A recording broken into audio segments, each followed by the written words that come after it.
Hello दोस्तों, नमस्कार। मैं हूं आरसी शर्मा और स्वागत है आप सभी का मेरे यूट्यूब चैनल नील का फिजिक्स क्लासेज में, जिसमें हम अध्ययन कर रहे हैं आज 12th क्लास की फिजिक्स का चैप्टर नंबर फर्स्ट।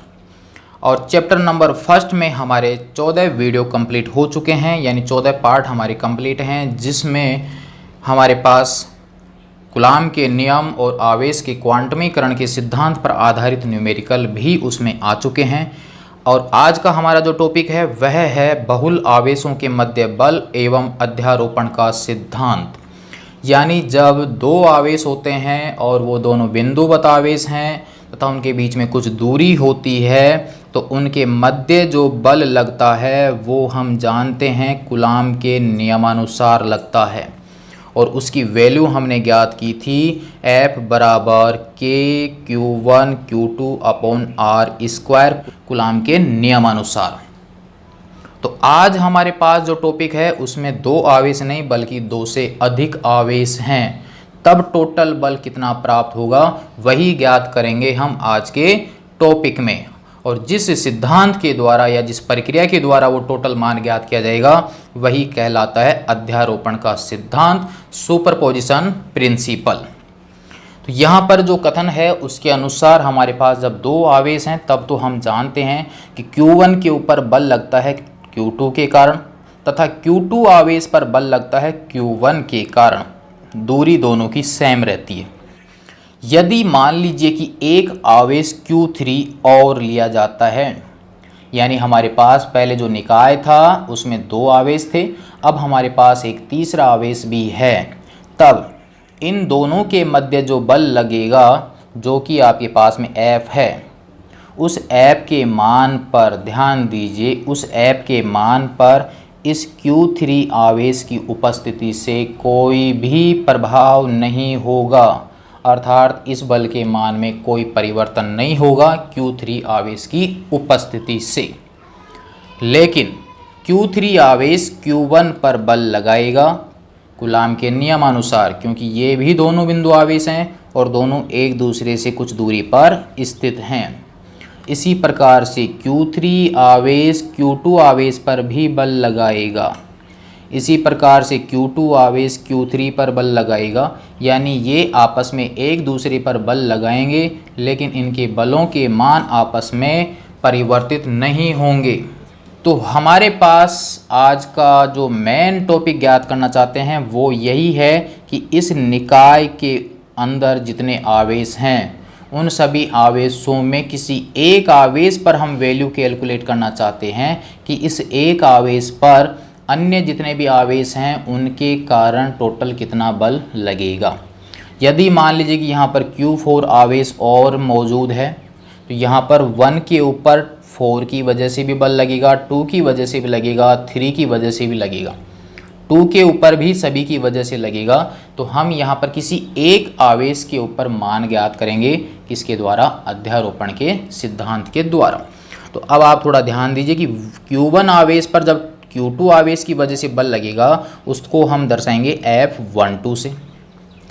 Q1 आवेश पर Q3 आवेश की वजह से बल लगेगा उसको दर्शाएंगे हम F13 से। वेक्टर है ये आपके पास, 3 से 1 की ओर डायरेक्शन इस साइड में, 2 से 1 की ओर डायरेक्शन इस साइड में, 4 लेते हैं तो 4 की वजह से 1 के ऊपर वो मान हो जाएगा F14। इसी प्रकार से इस पूरे सिस्टम में कितने आवेश हो सकते हैं? n आवेश हो सकते हैं। तो फिर nवें नंबर पे जो आवेश होगा उसकी वजह से जो बल लगेगा उसका मान कितना हो जाएगा? F1n vector. तो अब हमारे पास Q1 के ऊपर परिणामी बल कितना होगा, और वह परिणामी बल होगा इन सभी अलग अलग आवेशों के कारण जो अलग अलग बल लग रहे हैं, इन सभी बलों का जो सदिश योग होगा वही फाइनल उस आवेश पर लगने वाले बल का मान होगा। यानी F1 वेक्टर बराबर हो जाएगा F12 vector, F13, F14 plus dot dot F1n vector. यही होता है अध्यारोपण का सिद्धांत। किसी एक आवेश पर अन्य आवेशों के कारण लगने वाले परिणामी बल का मान अलग अलग बलों के सदिश योग के क्या होता है? बराबर होता है। यही कहलाता है अध्यारोपण का सिद्धांत। और पूरा डेरिवेशन आपके किया हुआ है, आपको इसी प्रकार से समझाना है कि F12 का मान हम यहाँ से निकालेंगे। तो F12 यहाँ पर वेक्टर, यहाँ पर R12 कैप, जो कि कूलाम के नियम में हमने अध्ययन किया है। तो इसलिए इस वीडियो को देखने से पहले कूलाम के नियम वाला वीडियो एक बार ज़रूर देख लें। इसी प्रकार से 1 3 करेंगे तो यहाँ पर 1 3 1 3 1 3 आ जाएगा। 1 4 करेंगे 1 4 1 4 1 4 आ जाएगा, कुछ भी चेंज नहीं होगा। फाइनल इस सूत्र में मान रखेंगे और आपका आंसर कंप्लीट। देखते हैं इसका कथन।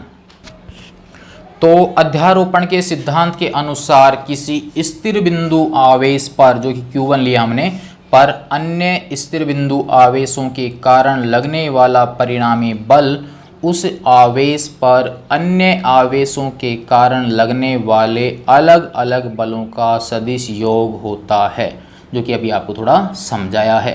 और अब आपको यहाँ से ही लिखना प्रारंभ करना है और पूरे विस्तार से इसको लिखना है। अब हल करते हैं इसको आगे कि माना कि निर्वात में n आवेशों का एक निकाय है, यानी एक आवेशों का निकाय है जिसमें n आवेश मौजूद हैं। वो कौन कौन से हैं? Q1 Q2 Q3 dot dot Qn आवेश हैं। इन सभी आवेशों की स्थिति को दर्शाने के लिए एक स्थिति सदिश की आवश्यकता होती है, तब जिनका मूल बिंदु O के सापेक्ष स्थिति सदिश क्रमशः R1 vector, R2 vector, R3 vector dot dot Rn vector हैं। तब Q1 आवेश पर अन्य आवेशों के कारण परिणामी बल हमें ज्ञात करना है, तथा Q1 और Q2 के बीच की दूरी हो जाएगी R12, Q1 और Q3 के बीच की दूरी हो जाएगी R13 और Q1 और Qn के बीच की दूरी R1n दूरी हो जाएगी। अब देखते हैं इसकी संरचना। यहाँ पर पूरा ये सोल्व किया हुआ है, आप यहाँ पर समझ लीजिए कि यहाँ पर मान लीजिए निकाय में Q1 Q2 Q3 dot dot Qn आवेश हैं, जिनका मूल बिंदु O के सापेक्ष स्थिति सदिश R1 वेक्टर, आप यहाँ पर तीर का निशान जरूर लगाना, R2 वेक्टर, 3 का स्थिति सदिश हो गया R3 वेक्टर, और Qn आवेश का स्थिति सदिश हो गया Rn वेक्टर। अब Q2 आवेश के कारण Q1 आवेश पर बल लगेगा और वह बल हो गया F12 वेक्टर। दोनों सेम प्रकृति के हैं, तो हमारे पास Q2 आवेश जो होगा वो इसको बल लगाएगा इस दिशा में। इसी प्रकार से Q3 की वजह से Q1 पर आवेश F13, Qn आवेश के कारण F1n, Q2 से Q1 के बीच की दूरी है R12 वेक्टर, क्योंकि 2 से 1 की ओर जा रहे हैं। एकांक सदिश भी इसी दिशा में होगा और एकांक सदिश R12 कैप होगा और बल की दिशा भी F12 वेक्टर इसी दिशा में होगी। तो इस प्रकार से यह हो गई इसकी संरचना कंप्लीट। अब हम हल करेंगे कूलाम के नियम के अनुसार कि Q2 आवेश के कारण Q1 पर बल कितना लगेगा, जिसको हमने दर्शाया किससे? F12 से। तो अब हमारे पास कूलाम के नियमानुसार Q1 आवेश पर Q2 आवेश के कारण वैद्युत बल, तो यहाँ पर F12 वेक्टर बराबर K Q1 Q2 upon R12 vector modulus square R12 cap, इसको दिया समीकरण नंबर 1, जहाँ R12 कैप एक एकांक सदिश है जिसकी दिशा 2 से 1 की ओर है और इसी दिशा में होती है बल की डायरेक्शन, जहाँ K बराबर होता है 1/4 पाई एप्सिलॉन नॉट और एप्सिलॉन नॉट निर्वात की विद्युतशीलता कहलाती है। वही सूत्र लगाया हमने, यहाँ पर स्क्वायर है तो आप यहाँ पर मॉडुलस लगा लीजिए, अन्यथा आप डायरेक्ट R12 स्क्वायर भी कर सकते हैं। नेक्स्ट इसी प्रकार से Q1 आवेश पर Q3 की वजह से, Q1 आवेश पर Q4 की वजह से, Q1 आवेश पर Qn आवेश की वजह से देखते हैं। नेक्स्ट Q1 आवेश पर Q3 आवेश के कारण वैद्युत बल, कुछ भी चेंज नहीं करना, ऊपर वाले फॉर्मूले में जहां 2 था उसकी जगह हमें 3 पुट करना है, बाकी सेम वो का वही है। F13 vector K Q1 Q3 R13 vector modulus square R13 cap. तो इसी प्रकार Q1 आवेश पर Q4 आवेश के कारण, तो जहां अब 3 था उसी की जगह 4 पुट कर दीजिए, सेम वो का वो सूत्र बन जाएगा। इसी प्रकार से nवें नंबर का जो आवेश है तो वहाँ पर आप n पुट कर दीजिए, बाकी कुछ भी चेंज नहीं करना है। जहाँ पर 2 था उसकी जगह 3, 3 की जगह 4, 4 की जगह 5, इसी प्रकार से वहाँ पर क्या कर दिया हमने n। अब हल करेंगे कि इन सभी बलों का हमें क्या करना है, सदिश योग, तब होगा Q1 आवेश पर परिणामी वैद्युत बल अध्यारोपण के सिद्धांत से। अब Q1 आवेश पर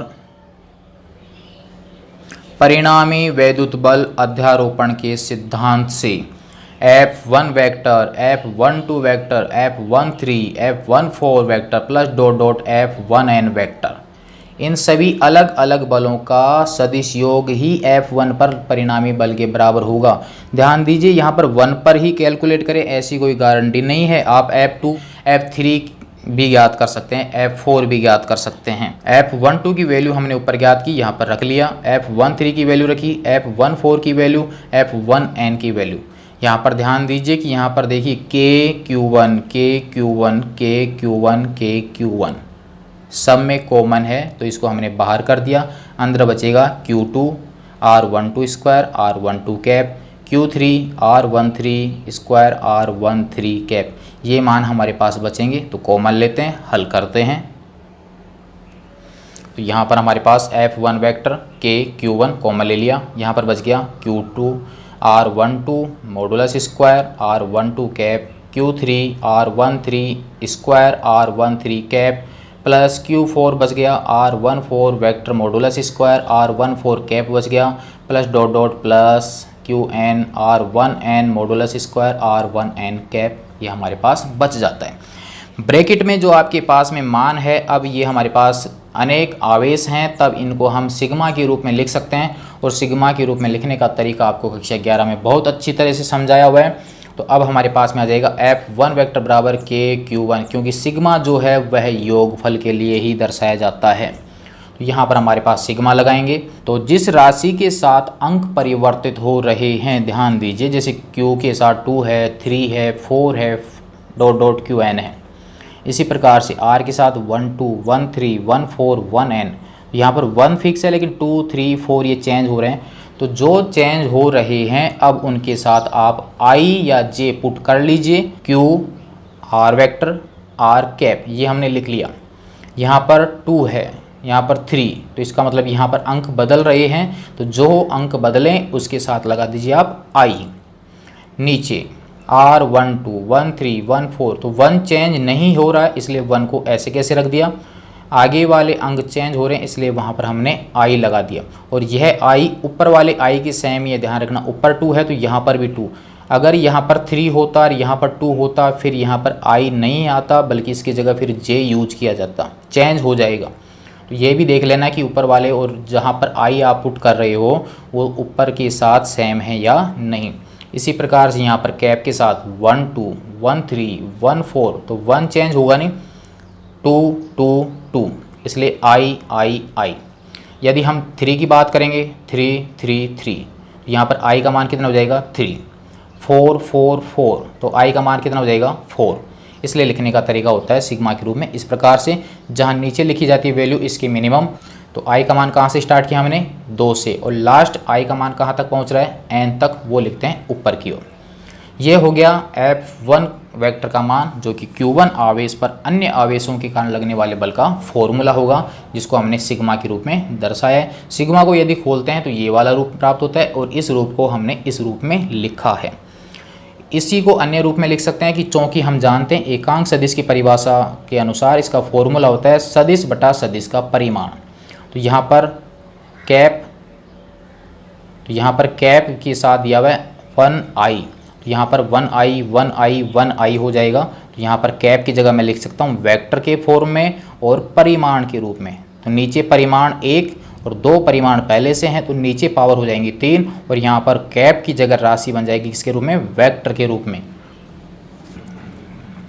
तो यहाँ पर फॉर्मूला हो गया F1 वेक्टर बराबर KQ1 सिग्मा I बराबर 2 से चल रहा है n तक QI R1I, पावर कितनी 3, क्योंकि अभी हमारे पास एक परिमाण नीचे और एक्स्ट्रा आ गया, और यहाँ पर कैप की जगह क्या आ जाएगा वेक्टर।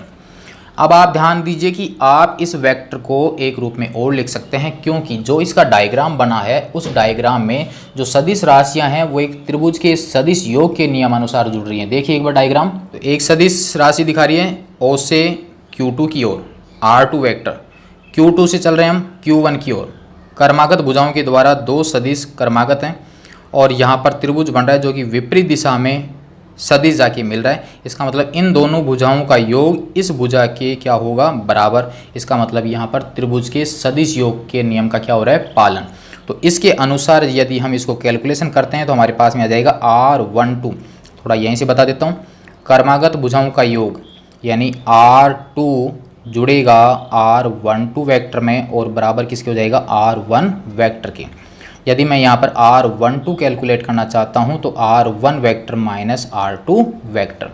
इसका मतलब 1 2 1 2 2 3 2 3 ये क्रम प्राप्त हो जाएगा। तो इसी रूप को हम लिखते हैं हमारे प्रश्न के अनुसार।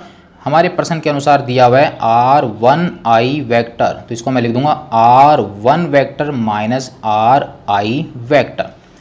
तो फॉर्मूला हमारे इस रूप में और कन्वर्ट हो जाएगा। अब देखते हैं हमारे प्रश्न के अनुसार, तो यहाँ पर चेंज कर देंगे। R1I वेक्टर को लिख सकता हूँ मैं R1I, तो R1I वेक्टर की जगह लिख सकते हैं R1I वेक्टर बराबर R1 vector minus RI vector. तो इसका रूप बन जाएगा हमारे पास F1 वेक्टर बराबर KQ1 सिग्मा, सेम वैसे के वैसे रहेगा। 1I वेक्टर क्या बन गया, R1 vector minus R1 vector modulus power 3। यहाँ पर मॉडुलस नहीं है इसलिए मैंने यहाँ पर ब्रैकेट लगाया, ध्यान रखना। आप यहाँ पर भी मॉडुलस मत लगा देना। तो यहाँ पर आ जाएगा R1 vector minus RI vector. तो यह था Q1 आवेश के ऊपर अन्य आवेशों के कारण लगने वाले परिणामी बल का फाइनल फॉर्मूला, जो कि हमने 3 रूपों में ज्ञात किया। आप इसका फर्स्ट समीकरण 5 तक भी हल करके छोड़ सकते हैं। बाकी ये 2 अन्य रूप हैं जिनको आप ज्ञात करना चाहें तो लिख सकते हैं। बाकी लिखने से आपका बेस्ट हो जाएगा कि आपने प्रश्न को बहुत अच्छी तरीके से समझा है। बाकी आपका प्रश्न 5 तक भी कंप्लीट कर सकते हैं। तो यह था आज का हमारा टॉपिक, बहुल आवेशों के मध्य बल, जिसको हमने ज्ञात किया अध्यारोपण के सिद्धांत के द्वारा। अध्यारोपण का सिद्धांत का छोटा सा अर्थ आप यही समझ लीजिए कि अलग अलग के कारण टोटल करना है और किसी एक की फाइनल वैल्यू ज्ञात हमें करनी है।